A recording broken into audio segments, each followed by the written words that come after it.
So in the back of this newspaper, the print is upside down.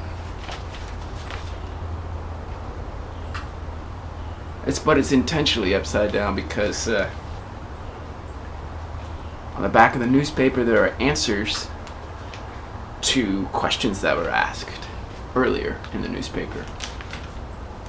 Now, because I didn't see those questions, I was surprised when the answers were upside down on the back. Didn't even realize they were answers until I saw answer. I think it should go without saying that I'm virtue signaling now. Now, in postmodern discourse, we're familiar with what virtue signaling implies. It means I'm signaling a virtue. In this case, I'm reading the newspaper. Now, just so you know, I have a lot of newspapers here. I'm going to signal a lot of virtue. I've been kind of going through these newspapers. I've got a lot of bags of newspapers. Here's another bag. There's another bag right there.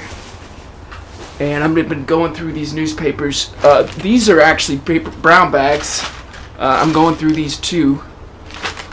I put a special advertisement out on the side. You can see this. This is about guns. Some scary shit right there. Why are guns scary? Right? Check this out. I have a whole huge cardboard box full of newspapers. And I'm just going to be going through them. And when I'm done, I'm going to put the most relevant newspapers in my backpack. And then I'll probably do some yoga for the first time. I hate yoga.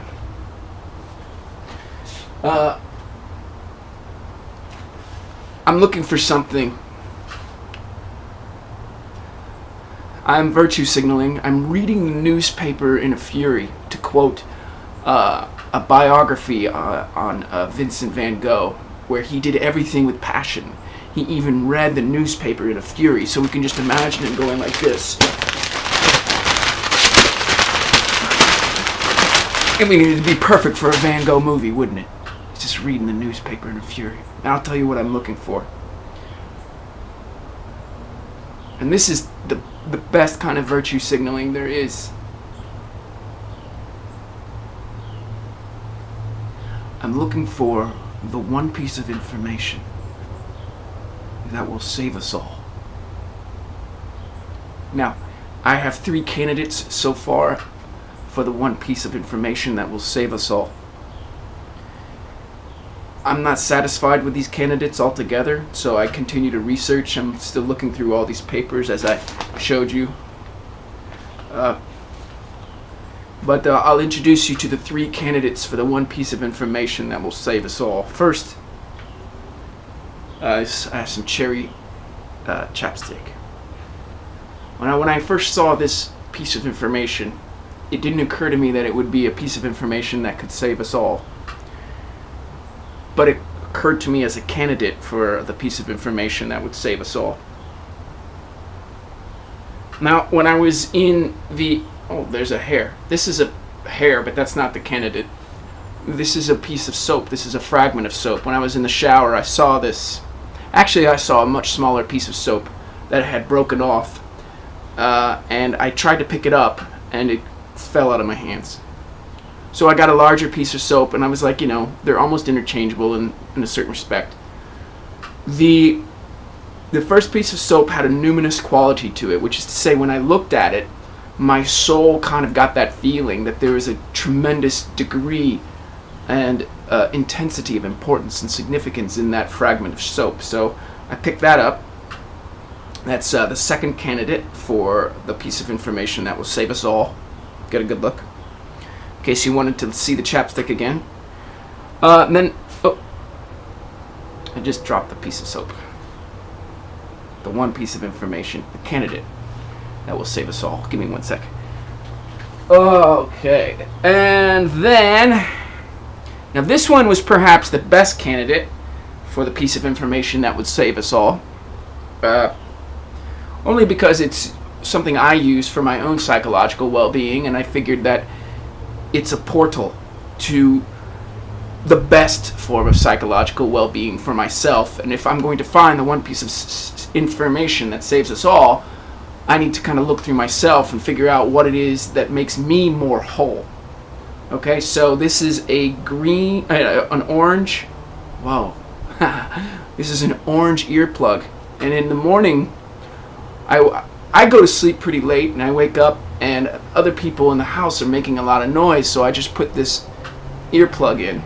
And sometimes I do it at night before I go to sleep, so I don't have to be awakened by other people's nonsense.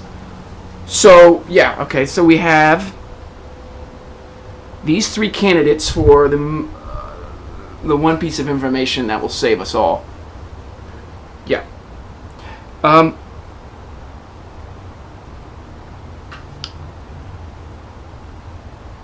Like you, I'm not really satisfied with those pieces of information. So, the newspapers, you know? Just going through the newspapers, reading the newspapers in a fury, just really trying to understand. Like, I was seeing something earlier. Ah, right. Yes. For example, this woman right here, can you see this? This woman right here looks a lot like this woman right there. Okay? If you just look at that. And in fact, it is the same person. I just realized that. I just deduced that because I could see her name here and her name here. So, if you read the newspapers, you can learn a lot. You can learn things that are not true, and you can think that they're true. A personal hermeneutic for myself is that if I see it in a newspaper, I turn it around probably about 180%. And I say, okay, it's saying one thing, what is the opposite? And let's go in that direction. And I'm not saying that the opposite is necessarily correct. I just do this to keep my mental apparatus fit, so that I don't get caught in kind of univocal, unilateral, one-dimensional analyses of reality. So I go in the opposite direction, then I go 270 degrees and stuff like that. 90, 180, 270, and I'm back 360. So, for example, we look at this right here, right? What does that tell us about reality?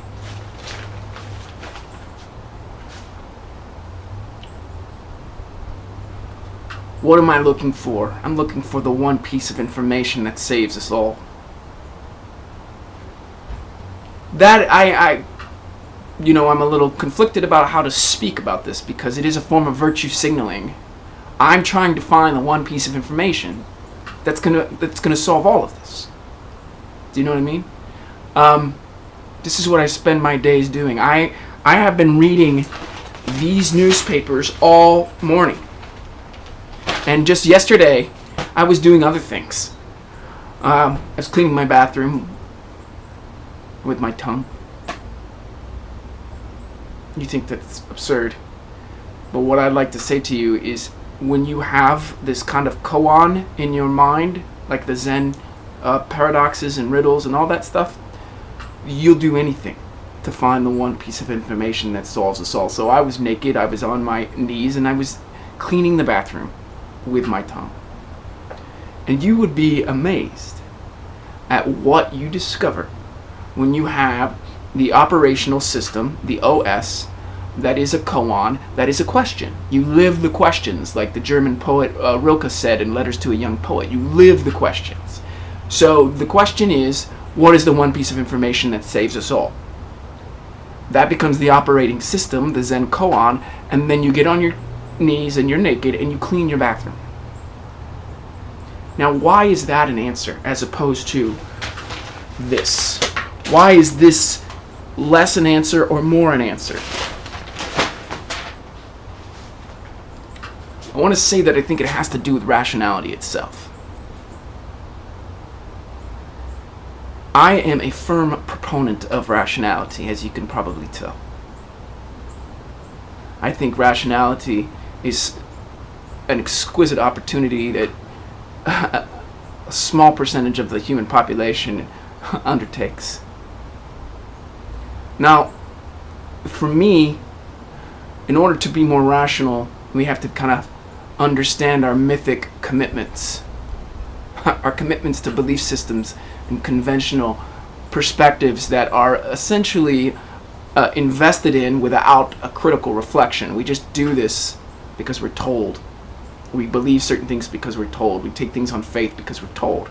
And essentially we are compliant with authority structures that indoctrinate us, as I've said in other videos.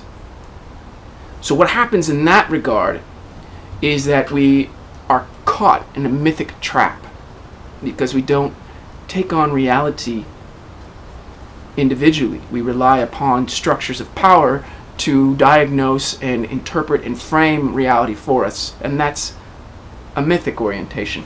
A rational orientation is when the individual believes in his or her own powers of assessment and tackles the entire manifest realm for the sake of liberation, for the sake of sport, for the sake of love. And then there's a trap in rationality, just as there's a trap in the mythic. So the rational answers the mythic, but what answers the rational? And that's why I'm looking for my answers in places like this, inside of a brown bag. Right? The one piece of information that saves us all.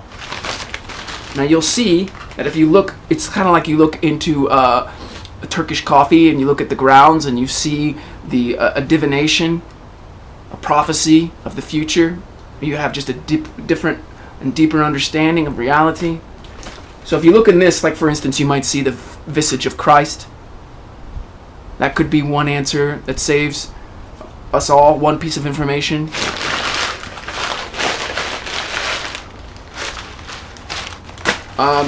Same with this.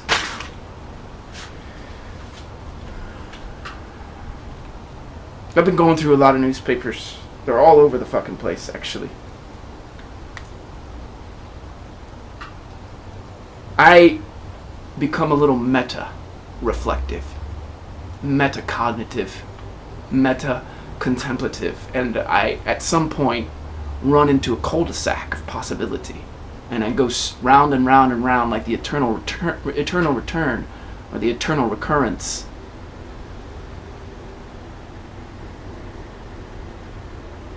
In the center of that cul-de-sac is the piece of information that saves us all. But from a meta-analytical perspective, you have to call into question the cul-de-sac itself and the pulsating, beating heart of one piece of information that's at the center of that microcosm. That's like a polyp, boom, that blossoms. It creates the cul-de-sac, that one iota of information. And as we know, if we go through any proper suburb in our car, or on foot, or on a bicycle, we're going to see a lot of cul-de-sacs. We're going to see a lot of cul-de-sacs, and we're going to see a lot of opportunities for the one piece of information that saves us all. And when we contextualize it thus, it appears, at least apparently, as a problem. The one piece of information that would save us all. I question the cul-de-sac, obviously. I question the desire for the one piece of information that would save us all. How is one piece of information going to grapple the myriad forms of the phenomenal world? Is it going to condense the universe and all of our craving and suffering into one moment and relieve us all? What is the one piece of information that could save us all? I bet you have some ideas about that. The one thing that you would tell everybody you would publish it in a newspaper and you would fucking send it everywhere. To everyone. There would be bags of newspapers full of the one piece of information that would save everyone. It would be an answer that would simultaneously orchestrate the two levels and more levels, but especially the two levels of mythic and rational. And oh, baby, bam, the cul-de-sac goes up in light. What is the one piece of information that could save us all?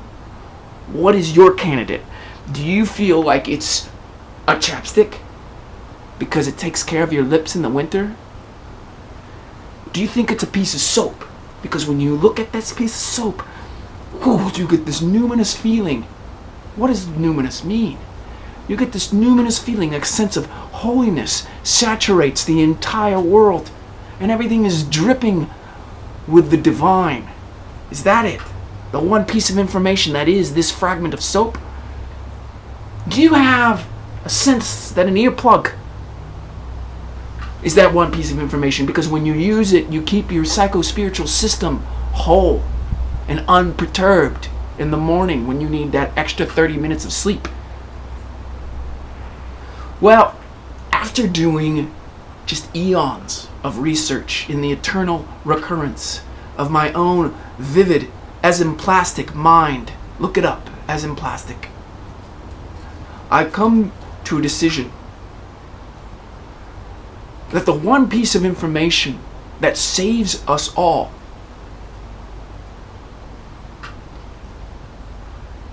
is that we do not need to be saved.